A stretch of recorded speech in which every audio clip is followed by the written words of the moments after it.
Good morning dear students, कैसे हैं आप लोग। आई होप अच्छे होंगे। दोस्तों, आज की वीडियो में हम आपको प्रॉफिट एंड लॉस, लाभ हानि से रिलेटेड क्वेश्चन को हम लोग सॉल्व करेंगे। इसका बेसिक कंसेप्ट हम आपको बताएंगे। तो गाइस, स्क्रीन पे क्वेश्चन आ चुका है। चलिए देखते हैं इस क्वेश्चन को हम लोग कैसे सॉल्व कर पाते हैं। क्वेश्चन है, यदि एक वस्तु की विक्रय मूल्य 100 रुपया है तो 10% लाभ पर बेचने पर विक्रय मूल्य क्या होगा। ठीक है गाइस, तो देखिए यहां पे इसका सॉल्यूशन देखते हैं। यानी क्रय मूल्य दे रखा है। क्रय मूल्य कितना है? क्रय मूल्य हो गया 100 रुपया। ठीक है, अब देखिए क्रय मूल्य 100 रुपया है और लाभ यहां पे कितना बताया जा रहा है? लाभ इज इक्वल टू 10%। ठीक है, तो एक बात आप लोगों को ध्यान रखना है, लाभ प्रतिशत हो या हानि का प्रतिशत, यानी प्रॉफिट परसेंट या लॉस परसेंट, ये परसेंट हमेशा अप्लाई होता है सीपी पर। ठीक है, ये परसेंट हमेशा अप्लाई होता है सीपी पर, यानी कॉस्ट प्राइस यानी क्रय मूल्य पे अप्लाई होता है। तो गाइस, क्वेश्चन में लाभ जो दिया हुआ है वो परसेंटेज में दिया हुआ है। ठीक है, लाभ का परसेंट जो है यहाँ पे 10% है, तो लाभ हमें रुपीस में निकालना होगा। तो लाभ इज इक्वल टू कितना होगा? लाभ जो है रुपया में अगर निकालें तो लाभ परसेंट हमेशा अप्लाई होगा क्रय मूल्य पर।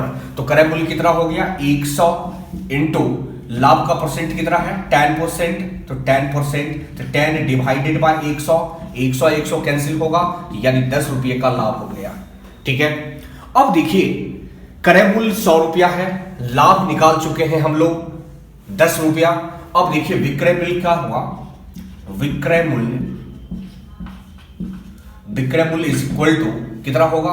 तो क्रय मूल्य प्लस लाभ, यानी इन दोनों को जोड़ना होगा। ठीक है, तो क्रय मूल्य हो गया 100 रुपया प्लस 10 रुपया, यानी जोड़ के हो जाएगा 110 रुपया। ठीक है गाइस, तो 110 रुपया इसका आंसर हो गया। गाइज, अब इसी क्वेश्चन को हम लोग सॉल्व करेंगे शॉर्ट तरीके से। इसमें ट्रिक का यूज करके सॉल्व करेंगे और देखेंगे ट्रिक कैसे यूज कर पाते हैं हम लोग। तो गाइस, सबसे पहले देखिए क्या होता है। सबसे पहले हम लिखेंगे यहाँ पे क्रय मूल्य, क्रय मूल्य के बाद लाभ लिखेंगे और लाभ के बाद यहाँ पे विक्रय मूल्य देंगे। ठीक है गाइस, क्रय मूल्य, लाभ और विक्रय मूल्य। ठीक, अब सबसे पहले क्रय मूल्य को हमेशा 100% लेंगे। क्रय मूल्य जो होगा वो कितना? हमेशा 100% होगा, राइट। और लाभ कितना है? लाभ है 10%। ठीक है, अब देखिए क्रय मूल्य अगर 100% है, लाभ 10% है, तो दोनों को प्लस करेंगे तो प्लस करने के बाद विक्रय मूल्य आएगा जो कि 110% के इक्वल होगा। ठीक है गाइस, अब देखिए क्रय मूल्य आपको दिया हुआ है रुपीस के केस में, यानी पहला जो हमने यहां पर लिखा है वो सारा का सारा परसेंटेज लिखेंगे, उसके बाद जस्ट नीचे हम रुपया भी लिखेंगे। तो क्रय मूल्य जो दे रखा है 100 रुपया, तो क्रय मूल्य के नीचे हम लोग 100 लिख लेते हैं। ठीक है गाइस, अब हमें निकालना क्या है? इसमें विक्रय मूल्य फाइंड करना है। तो विक्रय मूल्य कितना रुपया होगा ये पता नहीं है, तो क्या करेंगे? यहां पे x मान लेंगे।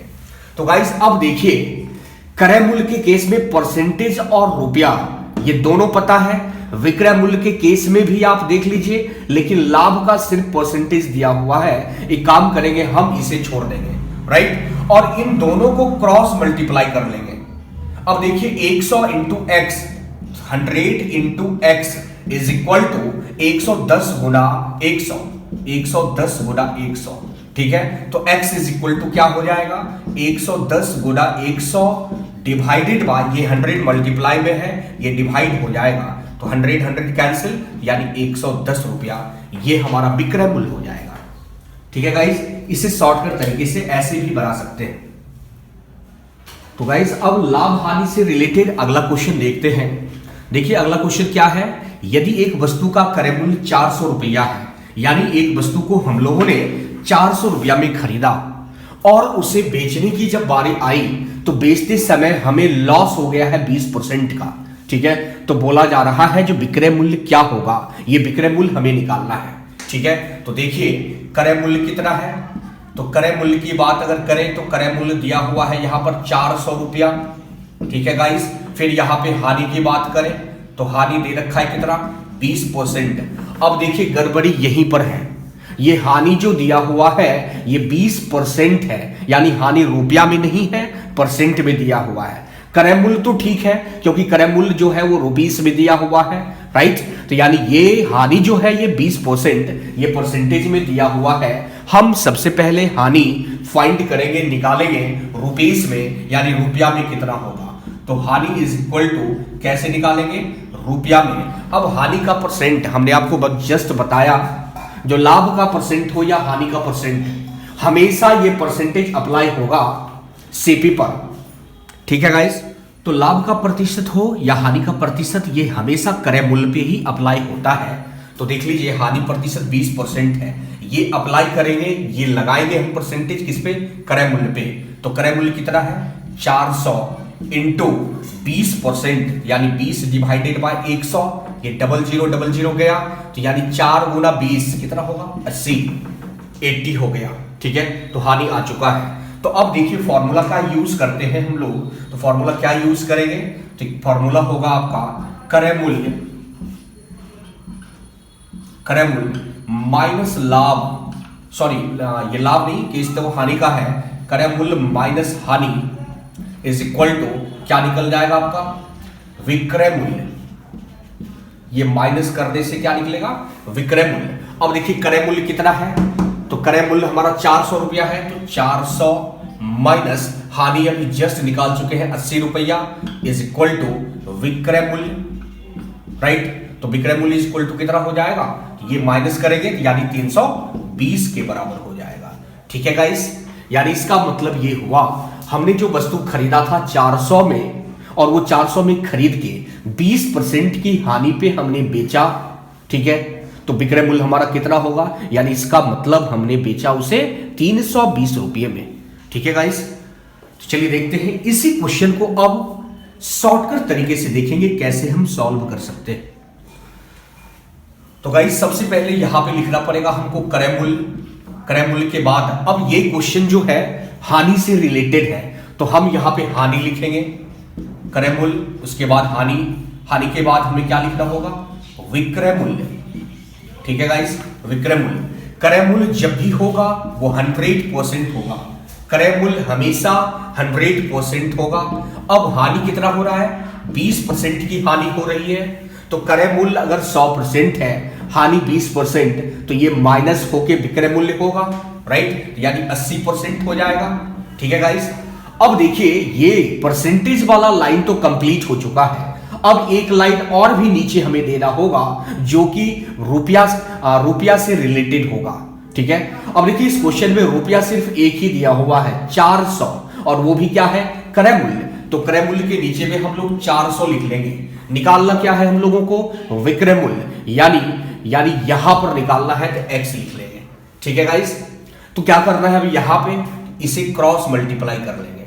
अब देखिए 100 गुना x कितना होगा 100x इज इक्वल टू 400 गुना 80, तो 400 गुना 80, तो x इज इक्वल टू कितना होगा 400 इंटू 80 डिवाइडेड बाय 100, 00 गया ये, तो मिला क्या 80 into 4 that is equal to 320, ठीक है गाइस। ये आ चुका है आपका आंसर। अब देखिए इसको एक तरीके से और भी सॉल्व कर सकते हैं, काफी इजी तरीका है, और वो यूनिटरी मेथड है, ऐकिक नियम है वो, ठीक है गाइस। अब देखिए ऐकिक नियम से कैसे हम लोग फाइंड करते हैं। अब देखिए यही निकालना है ना हम लोगों को विक्रय मूल्य क्या होगा। अब आप यहां पर एक चीज देखो, 100% कितने रुपीस के बराबर है, 100% जो है वो 400 के बराबर है। आप यहां पे क्या लिख सकते हो 100% जो है वो 400 के इक्वल है, तो 1% कितने के बराबर होगा यहाँ पे 400 डिवाइडेड बाय 100, राइट, यानी ये कैंसिल, यानी 4, यानी 1% जो है वो 4 रुपया के बराबर है। तो मुझे विक्रय मूल्य निकालना है, और विक्रय मूल्य हमारा 80% है, तो बताइए 80% का वैल्यू कितना होगा, तो 80% यानी 80 गुना 4 दैट इज इक्वल टू 320। आप ऐसे भी फाइंड कर सकते हैं। Okay guys, thank you guys, मिलते हैं नेक्स्ट वीडियो में फिर।